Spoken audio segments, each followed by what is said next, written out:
بسم اللہ الرحمن الرحیم۔ السلام علیکم ناظرین، آپ دیکھ رہے ہیں میرا چینل جس کا نام ہے سیکھ لیتے ہیں۔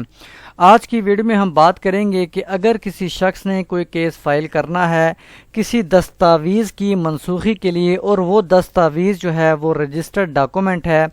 سب رجسٹرار کے پاس رجسٹرڈ ہے، یا پھر کوئی میوٹیشن ہے، اٹیسٹڈ میوٹیشن ہے، تحصیلدار نے اس کو جو ہے سینکشن کیا ہے، کوئی بھی ڈاکومنٹ جو ہے وہ رجسٹرڈ ڈاکومنٹ ہے، پبلک ڈاکومنٹ ہے، اس کو آپ نے چیلنج کیا ہے، تو آپ نے پراپر امپلیڈمنٹ کرنی ہے پارٹیز کی۔ وہ پروونشل گورنمنٹ ہو سکتی ہے، وہ ریلیونٹ اتھارٹیز ہو سکتی ہے، اور اگر ایسا نہیں ہوتا تو اس کے کافی نقصانات ہو سکتے ہیں۔ اس ویڈیو میں ڈسکس کریں گے ایک ججمنٹ 2020 SCMR 483، یہ سپریم کورٹ کی ججمنٹ ہے۔ اس میں جو ہے وہ کیس فائل ہوا تھا 1985 میں، اور اس کا ڈیسیجن آیا تھا 2020 میں، یعنی لوور کورٹ سے پہلے ریونیو ہیرارکی میں چلتا رہا، پھر سول کورٹ، پھر سیشن کورٹ، پھر ہائی کورٹ، اور پھر سپریم کورٹ میں جب کیس گیا تو وہ بھی ڈسمس کر دیا گیا۔ اس کے کافی ساری چیز اس میں دیکھی گئی، لیکن اس میں سے کچھ چیزیں جو جس کو بھی آبزرو کیا گیا وہ آپ سے شیئر کروں گا کہ پراپر امپلیڈمنٹ نہیں کی گئی تھی پارٹیز کی، پروونشل گورنمنٹ یا ریلیونٹ اتھارٹیز کو امپلیڈمنٹ نہیں کیا گیا تھا، اور اس میں ڈیفیکٹس پائے گئے تھے۔ تو سپریم کورٹ نے اس کا بھی حوالہ دے کے جو سول ریویژن تھی اس کو ڈسمس کر دیا گیا۔ چونکہ پیسہ اور ٹائم بہت قیمتی ہوتے ہیں ہر شخص کے لیے، تو اس وجہ سے جب بھی کیس کو فائل کیا جائے تھوڑا سا اچھا وکیل کر لی جائے، اس کو تھوڑے سے پیسے دے دیے جائیں تاکہ وہ سٹارٹ سے بیس ہی آپ کی مضبوط بنے۔ اگر بیس ہی آپ کی مضبوط نہیں بنے گی، پلیڈنگز آپ کی پراپر نہیں ہوں گی، اس میں ہر چیز مینشن نہیں ہوگی، تو وہ آپ کے آگے چل کے آپ کے لیے مسئلے مسائل کا سامنا جو ہے آپ کو کرنا پڑ سکتا ہے، آپ کا ٹائم اور پیسہ دونوں برباد ہو سکتے ہیں۔ اب یہ کیس میں نے آپ کو آلریڈی بتا چکا ہوں، 1985 سے سٹارٹ ہوا اور 2020 میں سپریم کورٹ نے اس کو ڈسمس کیا۔ تھوڑی سی اس کی ڈیٹیل میں چلتے ہیں۔ اب جج صاحب نے دو ڈیفیکٹس جو ہیں اس میں دیکھے، ادر تھنگس کو بھی دیکھا، لیکن دو ڈیفیکٹس جو دیکھے وہ میں اس ویڈیو میں شیئر کروں گا آپ سے۔ ایک تو یہ کہ پراپر امپلیڈمنٹ نہیں ہوا تھا، پروونشل گورنمنٹ یا ریلیونٹ اتھارٹیز کو امپلیڈ نہیں کیا گیا تھا اس دعوے میں، اور دوسرا جو ڈیفیکٹس ہے وہ بھی آگے چل کے آپ سے شیئر کرتا ہوں کہ جو ریونیو ہیرارکی میں جب آپ کے پاس اگر کوئی آپشن ہے تو آپ کو اسی میں اپروچ کرنا پڑے گا، آپ ڈائریکٹلی سول کورٹ میں نہیں جا سکتے۔ اس کی ڈیٹیل میں چلتے ہیں۔ کیس کچھ ایسے، لیکن اس سے پہلے ریکویسٹ ہے کہ اگر چینل پر نئے ہیں اور سبسکرائب نہیں کیا تو کر سکتے ہیں، تاکہ فیوچر کی کوئی بھی ویڈیو جو میں اپلوڈ کروں آپ تک بر وقت پہنچ سکے۔ کسی بھی ویور نے کوئی بھی سروسز حاصل کرنی ہے، وہ ویزا ریلیٹڈ میٹر ہے، UK USA کینیڈا آسٹریلیا ترکی وغیرہ کے لیے اپلائی کروانا ہے، کوئی کورنگ لیٹر تیار کروانا ہے، یا کوئی کورٹ کا کیس، کوئی کورٹ کیس تیار کروانا ہے، ریٹ پٹیشن ہے، بیل پٹیشن ہے، یا کوئی بھی ایسی چیز ہے، تو ہمارے گیون نمبر 030358299071 پر رابطہ کر سکتا ہے۔ مین ٹاپک کی طرف چلتے ہیں اس کی ڈیپتھ میں۔ کیس کچھ ایسا ہوا تھا کہ جو سائلان تھے، جو پیٹیشنرز تھے، سپریم کورٹ میں یہ پیٹیشنر تھے، جب انہوں نے دعویٰ فائل کیا تو اس ٹائم یہ پلینٹیف تھے، مدعیان تھے۔ تو ابھی آپ یہ سمجھ لیں کہ جو سائلان تھے انہوں نے دعویٰ فائل کیا تھا ڈیکلیریشن کا اور پرماننٹ انجنکشن کا۔ کب فائل کیا تھا؟ 1985 میں، 18/4/1985 میں یہ فائل ہوا تھا، اور اس میں جو پیٹیشنر تھے، جو سائلان تھے، انہوں نے چیلنج کیا تھا آرڈرز کو، ریونیو آفیسرز کے، جو کلیکٹر ہو گیا، ایڈیشنل کمشنر یا اسسٹنٹ کمشنر کے، ان کے آرڈرز کو چیلنج کیا تھا۔ اب جب چیلنج کیا تو یہ جو دعویٰ تھا یہ تو ڈکری ہو گیا۔ اب ٹرائل کورٹ میں اس کی تو کامیابی ہوگی، لیکن جب یہ چلتے چلتے اب یہ دیکھ سکتے ہیں کہ 1985 میں یہ کیس فائل ہوا، اس ٹائم تو یہ ڈکری ہو گیا۔ بے شک یہ پراپر امپلیڈمنٹ نہیں تھی، یا جو بھی اس میں ڈیفیکٹس تھے، تو یہ ڈیفیکٹس کو آبزرو کیا سپریم کورٹ میں، اور ہائی کورٹ میں بھی اس کو جو ہے وہ ڈسمسل ہوتے گی۔ تو آگے چل کے دیکھتے ہیں، جب یہ ڈکری ہو گیا ان کا دعویٰ، تو جن کے خلاف ڈکری ہوا یا جو ڈس سیٹسفائیڈ تھے اس ججمنٹ سے، تو انہوں نے اپیل فائل کی سیشن کورٹ میں۔ سیشن کورٹ میں جب اپیل فائل کی تو ایڈیشنل سیشن جج جنہوں نے بھی یہ کیس سنا، انہوں نے الاؤ کر دی ان کی جو اپیل تھی، اور جو ہے ڈسمس کر دیا سوٹ۔ اب یہاں پہ ان کا ڈسمس کر دیا سوٹ۔ اب جب ان کا کیس ڈسمس ہوا تو انہوں نے سول ریویژن فائل کی ہائی کورٹ میں۔ یہ میں نے تھوڑا سی ہائی لائٹ کیا تاکہ آپ کو سمجھنے میں اور مجھے سمجھانے میں بھی آسانی ہو۔ سول ریویژن انہوں نے ہائی کورٹ میں فائل کی، جو بھی ڈسمس کر دی گئی 2015 میں۔ اب یہ دیکھ سکتے ہیں کہ 1985 سے کیس فائل ہوا اور 2015 تک صرف ہائی کورٹ تک گیا،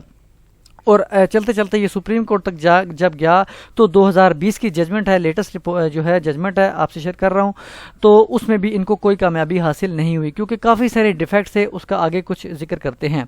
اب جج صاحب کی کیا آبزرویشن تھی جب یہ معاملہ سپریم کورٹ میں گیا؟ اب سول ریویژن جب ڈسمس کی تو یہ جو ہے وہ جب ہائی کورٹ نے ان کی جو سول ریویژن ڈسمس کی 15 میں تو یہ سپریم کورٹ میں جو ہے انہوں نے کیس فائل کیا اور جو بھی ان کے آرڈرز تھے ان کے خلاف انہوں نے ان کو چیلنج کیا. اب جج صاحب کی کیا آبزرویشن تھی کہ جج صاحب نے کیا آبزرو کیا, جو سپریم کورٹ ہے انہوں نے آبزرو کیا کہ اس میں جو دعویٰ ہے اس میں ڈیفیکٹس ہیں.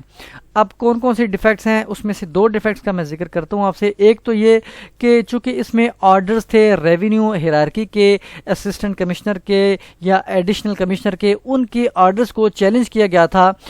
دعوے میں. تو جب اسسٹنٹ کمشنر کے یا ایڈیشنل کمشنر کے آرڈرز کو چیلنج کیا جانا مقصود ہے تو آپ کے پاس جو اپر فورم ہے وہ بورڈ آف ریونیو ہے, وہ سول کورٹ نہیں ہے. فی الحال اس کیس میں جو ڈسکس کیا گیا تھا specific case to case depend کرتا ہے. اب چونکہ یہاں پہ بورڈ آف ریونیو پہ یہ نہیں گئے تو سپریم کورٹ کا یہ کہنا تھا کہ ان کا کام بنتا تھا کہ یہ ڈائریکٹلی اپروچ نہ کرے سول کورٹ میں, بلکہ بورڈ آف ریونیو کو اپروچ کرے, کیونکہ ایڈیشنل کمشنر کا آرڈر بورڈ آف ریونیو میں چیلنجیبل ہوتا ہے, اس کو وہاں پہ چیلنج کیا جا سکتا ہے. تو اس وجہ سے جیسے آپ نے فرمایا کہ it is settled principle of law that where a special remedy is provided for under the law it میں ناٹ بی بائی پاس, یعنی اگر اسپیشل ریمیڈی اویلیبل ہے تو اس کو بائی پاس نہیں کیا جانا چاہیے اور سول کورٹس کو ڈائریکٹلی اپروچ نہیں کیا جانا چاہیے جب تک آپ اس کی جو بھی ریونیو ہیرارکی ہے, اگر مثال کو ریونیو کا کیس ہے تو آپ اس کے اپر فورم پر یا ہائیسٹ فورم پر اس کو اپروچ نہیں کر لیتے.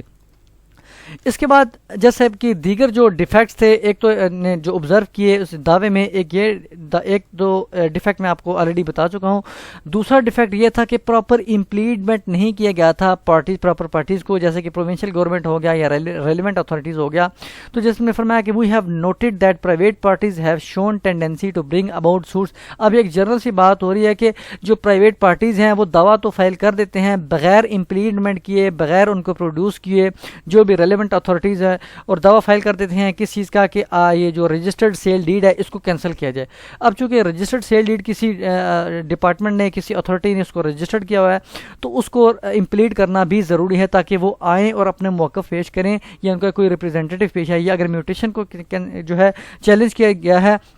تو تحصیلدار کو یا جو بھی ریونیو آفیسر ہے اس کو پٹواری ہو گیا, جو عملہ ہے اس کو بھی جو ہے اس کو پراپر امپلیڈ کیا جائے تاکہ ایک جسٹ ڈیسیجن آ سکے اور کورٹ کو آسانی ہو اس کو فیصلہ سنانے میں, اور افیکٹولی جو ہے اس کا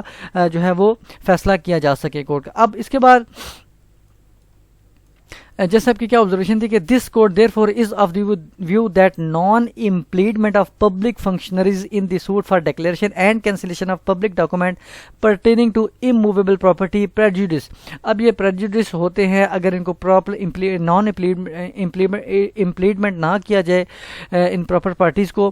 تو پھر یہ پریجوڈس ہوتے ہیں ان کے رائٹس جو اتھارٹیز ہیں. تو اس وجہ سے اور جو ہے اور جو کورٹ ہے وہ بھی انیبل ہوتی ہے اس پہ فیصلہ صادر کرنے میں جو ہے افیکٹولی. اس کے بعد جو رول 1 2 اور جو ہے ود ان بریکٹ 2 اس کا سی پی سی کا اس کا حوالہ دیا گیا ہے کہ جو جب بھی اٹیسٹڈ میوٹیشن یا رجسٹرڈ سیل ڈیڈ کو چیلنج کیا جا رہا ہو یا کیا دعوے میں, تو پروونشل گورنمنٹ اور ریلیونٹ اتھارٹیز کو لازمی پارٹی شوڈ لکھا ہوا ہے, لازمی بنانا چاہیے پارٹی. اب اس کا جو ہے ریپروڈیوس کیا گیا ہے سیکشن رول آرڈر 1 رول 2 اور ود ان بریکٹ 2. یہاں پہ بتایا گیا ہے کہ کورٹ اگر جس کیس میں جس کیس میں جو ہے کیس فائل ہوا جس کورٹ میں بھی, تو کورٹ جو ہے وہ اسٹرائک آؤٹ کر سکتی ہے یا ایڈ بھی کر سکتی ہے پارٹیز کو. اگر اس دعوے میں پراپر پارٹی بنایا گیا ہے یا نہیں بنایا گیا تو کورٹ خود بھی کر سکتی ہے. اب یہاں پہ لکھا ہوا ہے اس جو ہے رول میں, اس میں لکھا ہوا ہے کہ آئدر اپون یا وداؤٹ دی اپلیکیشن, یا اپلیکیشن کسی نے فائل کی, کسی پارٹی نے, یا فائل نہیں بھی کی, تو کورٹ اگر خود سمجھتی ہے کہ اس کو کہ کون سی پارٹی بنانی چاہیے مقصود یعنی کہ جسٹ ڈیسیژن کے لیے اس کو بنانا چاہیے پراپر پارٹی, تو وہ آرڈر کر سکتی ہے. اور اگر تو کوئی غیر مطلب اننیسیسری پارٹی بنا دی گئی ہے اس دعوے میں, تو اس کو وہ اسٹرک آؤٹ بھی کر سکتی ہے اس کو. تو یہ کورٹ کی بھی جو ہے ڈسکریشن ہے, کورٹ کو بھی یہ پاور دیے گئے ہیں. تو اس وجہ سے جو ہے یہ تمام چیزیں جج صاحب نے سپریم کورٹ نے ڈسکس کرتے ہوئے, اس کے علاوہ اور بھی 1-2 چیزیں ڈسکس کی ہیں لیکن اس کا حوالہ میں نہیں دے رہا کیونکہ ہمارا جو ٹاپک ہے وہ اسپیسیفکلی اس کی حد تک ہے اور دیگر چیزیں آپ کو سمجھنے کے لیے میں نے اس ویڈیو میں بتا دی ہیں. تو اس وجہ سے جو سپریم کورٹ نے جو ہے سول ریویو ان کو ڈسمس کر دیا گا اور لیو جو ہے وہ ڈکلائن کر دے گی. تو یہ دیکھ سکتے ہیں کہ کافی زیادہ ٹائم برباد ہوا, پیسہ برباد ہوا. 1985 سے کیس چلا اور 2020 میں ڈیسیژن آیا اور پھر بھی کچھ حاصل وصول نہیں ہوا اور کافی زیادہ نقصان ہوا. تو اس وجہ سے جب بھی کیس فائل کیا جائے, خاص طور پر سول میٹرز میں, سول اگر کوئی کیس ہے تو بہت اس میں احتیاط رکھی جائے کہ کون کون سے پارٹیز بنانا چاہیے, کس کو فریق بنانا چاہیے, کیا کیا لکھا جانا چاہیے, کن کن چیزوں کو مد نظر رکھا جانا چاہیے. تو بہتر یہ کہ کوئی اچھا وکیل کریں, تھوڑے سے پیسے لگیں گے لیکن اتنے کم سے کم یہ جو پیسوں کا ضیاع ہوتا ہے اس سے آپ کم سے کم بچ سکتے ہیں کسی حد تک, کافی حد تک.